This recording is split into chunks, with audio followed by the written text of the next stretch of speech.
Welcome to Matters Financial and Geopolitical from a Frontier. Excuse the noise, but I've just got to go for the podcast, otherwise I'll never get it done. Let me start with some macro thoughts from Lefevre.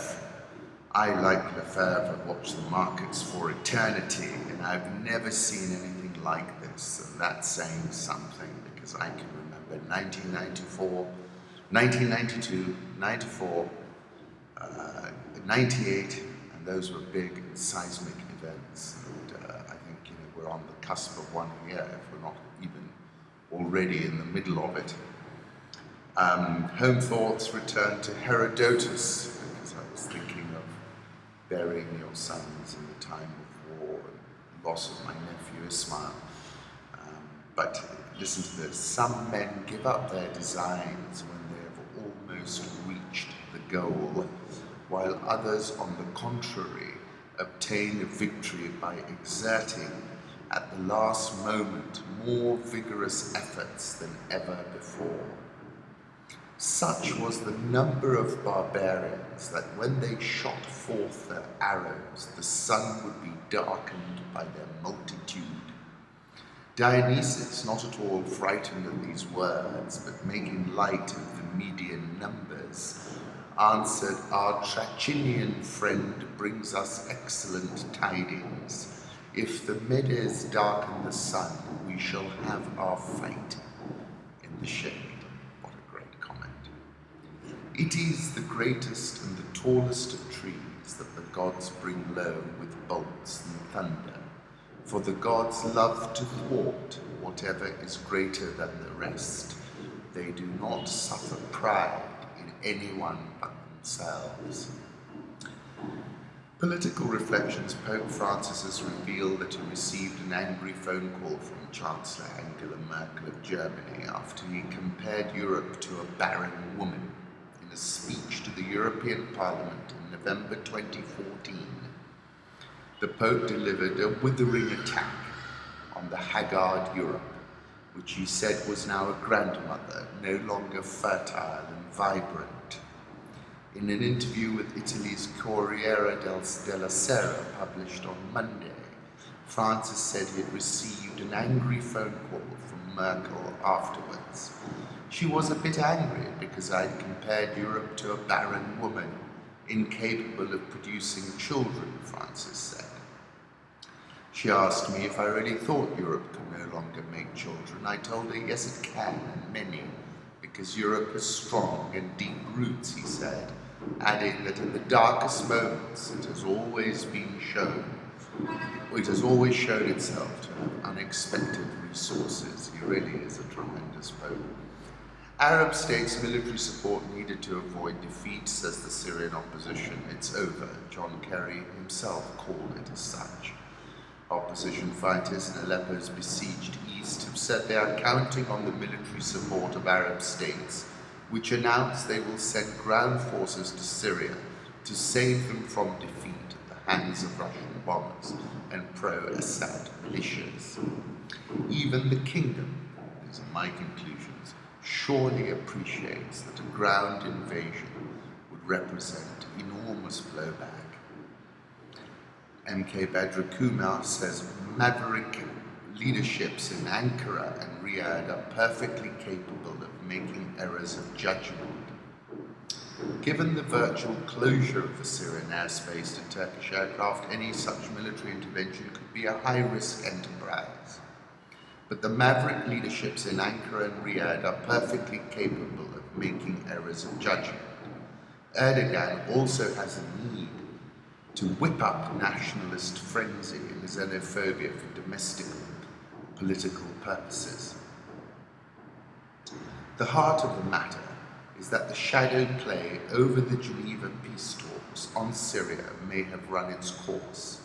Russia will not stop its military operations in Syria until the country's borders with Turkey and Jordan are closed to terrorists. It refuses to walk into the trap of an open-ended conflict in Syria. King Salman calls for others not to interfere in the kingdom, which is rich when you consider he's considering moving into Syria. put up a photograph of Erdogan and King Salman, who formed a strategic cooperation council between Turkey and Saudi Arabia. Ali Mohammed Al-Nimr, this is a report in The Independent, Saudi Arabia on verge of beheading protester, tortured as a child into confessing. Ali Mohammed Al-Nimr was arrested in Saudi Arabia in 2012 along with two others who were also minors at the time, following anti-government protests in 2011. In 2013, aged just 17, he was sentenced to death by beheading and crucifixion.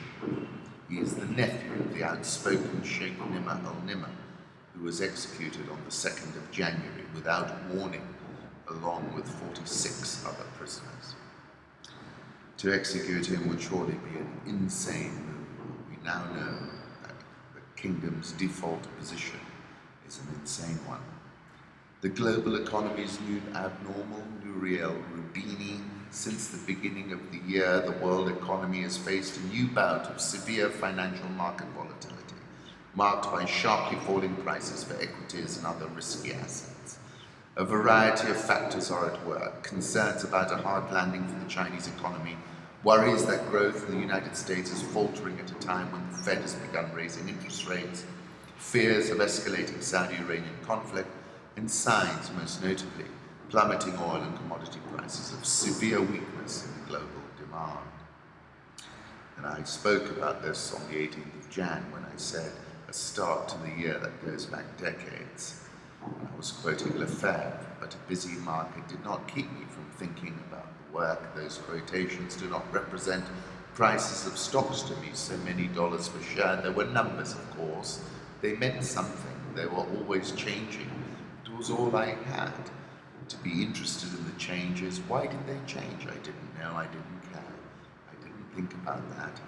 I simply saw that they changed. That was all I had to think about. 5 hours every day and 2 on Saturdays.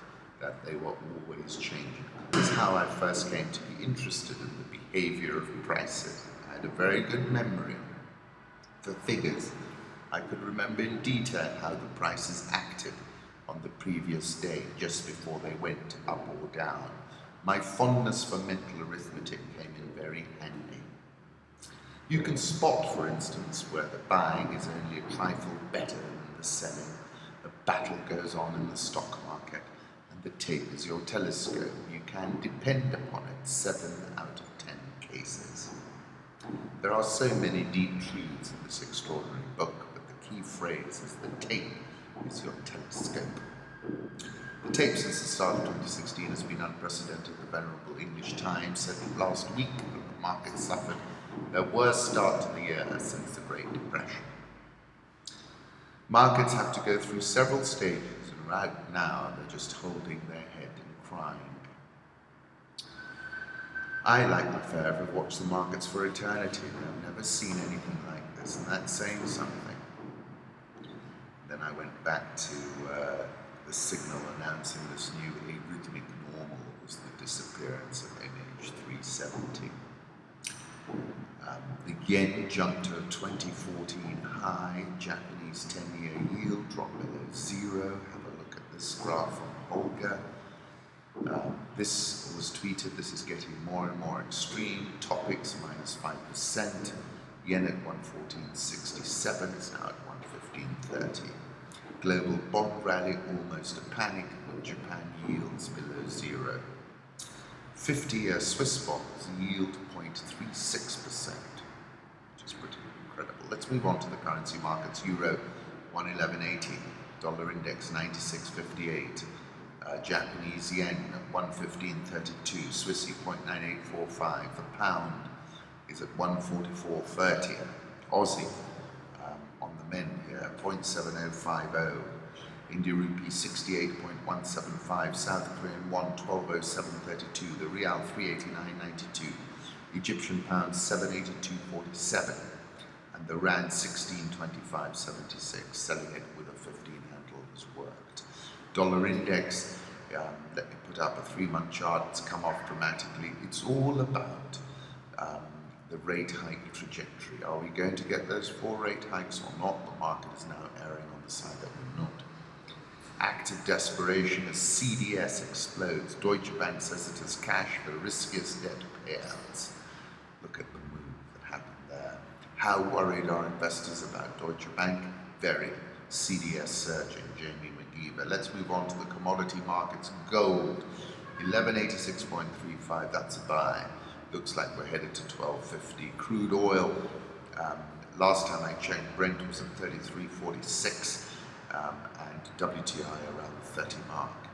Hackers used malware to penetrate the defenses of a Russian regional bank and move the ruble-dollar rate more than 15% in minutes, according to a Moscow-based cybersecurity firm. Coming to Africa, the AUPSC will have its hands full in 2016. Look out for these hotspots. Video shows airport workers hand laptop to suspected suicide bomber who blew a hole in the passenger plane and blew out of that window as well. My piece over the weekend was about Kenya and East Africa on the up as the rest of sub-Saharan Africa slumps. I said for a while I've been saying that Kenya and East Africa looks like a bright star in what increasingly looks like a darkening sub-Saharan African sky. The Naira, the biggest economy in sub-Saharan Africa, will surely contract in 2016, and not least because its president is determined not to devalue the Naira. The curve of history from Soros skinning the Bank of England in 1992 to the Mexican peso crisis in 94 to the Thai baht crisis in 1998, and many more too numerous to mention, confirm that maintaining an artificial exchange rate is a fool's errand and eventually carries the risk that the breakdown spirals out of control and can become seriously disorderly. The official Naira rate is just below 200 to the dollar, but no one is holding any store by that price, and that's why there's absolutely no one putting any more money in Nigeria, because they all know when the haircut is finally imposed, it's going to be a big one. I find it just extraordinary that such a brilliant president would risk it all on a bet, on a single number in a game of roulette. Those are the odds. Then I talked about the second biggest economy, South Africa, which will also contract, albeit zero. Here again, the David Van Rooyen interlude at the finance ministry was a step too far. A 10% fall in a currency in a single hour. The Rand flash crash confirms the complete loss of any credibility that President Zuma might have had. The third biggest economy in sub-Saharan Africa is Angola. Here we are in uncharted and possibly revolutionary territory. The currency, whose official rate is about 155 to the dollar, is trading at 400 on the black market. When it comes to SSA, the markets are the message. Branko Brick tweeted a photograph of President Zuma, and I found this photograph of President Buhari from Ventures Africa. Angola dos Santos kleptocracy is out of control, everything for the daughter. International analysts have long described this arrangement as part of a kleptocracy in which the primary beneficiaries are the president and his close family. The question now for the MPLA is this: amidst all the looting and pillaging, what will be left for them to share? After 40 years in power, giving unquestioned support to their president, they are now asking themselves whether any crumbs will be left over for their own sons and daughters.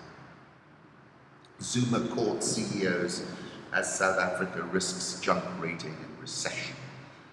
And apparently he's holding a meeting with business leaders on Tuesday, 2 days before he delivers his annual State of the Nation address.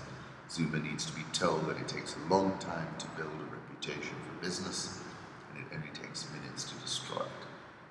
I wrote about this on the 14th deck when I said the markets are not interested in Zuma's explanations. They're seeing a South African president who's gone rogue. South African all shares down 2.49% this year. South Africa's farmers are being devastated by the El Nino drought, the worst hit the country in 20 years.